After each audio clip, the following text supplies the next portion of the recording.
আজ আমাদের এই ধর্মনগরের sub divisional level blood mock drill অনুষ্ঠিত হয়েছে এই হাফলং টি গার্ডেনে। তো আমরা এখন ইনসিডেন্ট কমান্ড পোস্টে আছি।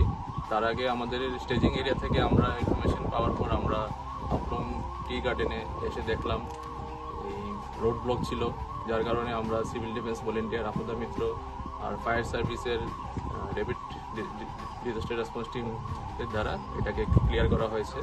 পিডাব্লিউডিও ছিল ডোজার নিয়ে।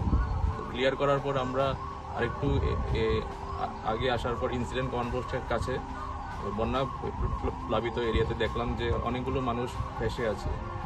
তো যার কারণে আমরা সেরকমভাবে আমরা টিম বানিয়ে টিম গঠন করে ফায়ার সার্ভিস, তারপরে আপদা মিত্র, সিভিল ডিফেন্স ভলেন্টিয়ার ওদেরকে কাজে লাগিয়ে ওরা নামলো। ওরা বোট নিয়ে ওপিএম বোট নিয়ে নামার পর ওরা একে একে করে রেস্কিউ করলো সবাইকে।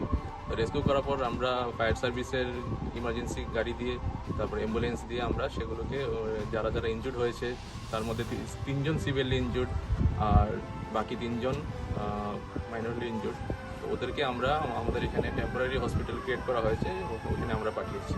আর পাশে আমাদের একটা শেল্টার হাউসও আছে, যেখানে আমরা আজকের জন্য ওদেরকে ফুডিং লজিং ক্লোজিংয়ের ব্যবস্থা করে দিচ্ছি।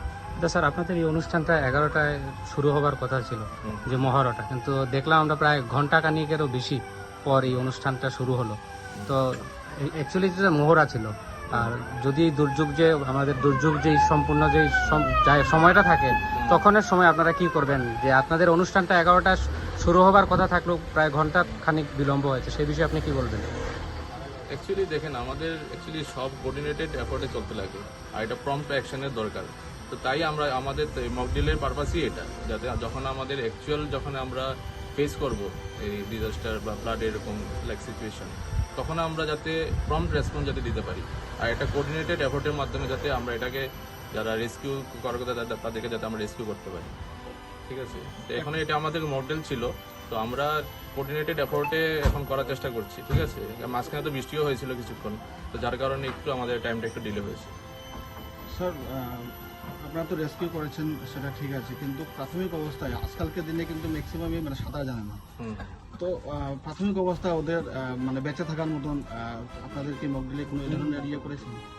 হ্যাঁ, মকড্রিলে আমরা টাইমলি ওদেরকে অ্যাওয়ার্ন করি যে অ্যাকচুয়ালি গ্রামের মানুষরা তো ম্যাক্সিমাম সাঁতার জানে, কিন্তু অনেক সময় যারা আমাদের রেস্কিউ করতে যাই, তখন ওদেরকে আমরা এই লাইফ জ্যাকেট, তারপরে লাইফ বোট, ওদেরকে আমরা এগুলো ইউজ করে যাতে ওরা বন্যা প্লাবিত এরিয়াতে যাতে ওরা ড্রাউন না হয়, তো সেটার জন্য আমরা ওদেরকে অ্যাওয়ারনেস দিতে থাকি। প্রাথমিক অবস্থায় বেঁচে থাকার জন্য প্রত্যেকের বাড়িতে তো লাইফ জ্যাকেট থাকে না। আমরা এটা সাব ডিভিশন লেভেল থেকেই আমরা যখনই ফ্লাড হয় তখনই আমরা দিয়ে থাকি। আর তাছাড়া আমরা অ্যাকচুয়ালি ওদেরকে অ্যাওয়ার্ন করি যখনই ফ্লাড হয় তখন তারা যাতে ঘরের উঁচু স্থানে বা ঘর থেকে বেরিয়ে এসে কোনো উঁচু জায়গায় যাতে ওরা শেল্টার নেয়। আমাদের অলরেডি অনেক ধর্মনগর সাব ডিভিশন অনেক জায়গায় শেল্টার হাউসও ক্রিয়েট করা আছে। তো যখনই এরকম ফ্লাড লাইক সিচুয়েশন হবে তারা যাতে ঘর থেকে ভ্যালুয়েবল জিনিসগুলো বের করে নিয়ে ওরা যাতে শেল্টার হাউসে ওরা যাতে স্থান পায়। স্যার, আপনার নামটা? আমার নাম তনুজিৎ সাহা। আপনি কি দায়িত্ব? আমি ডিসিএম।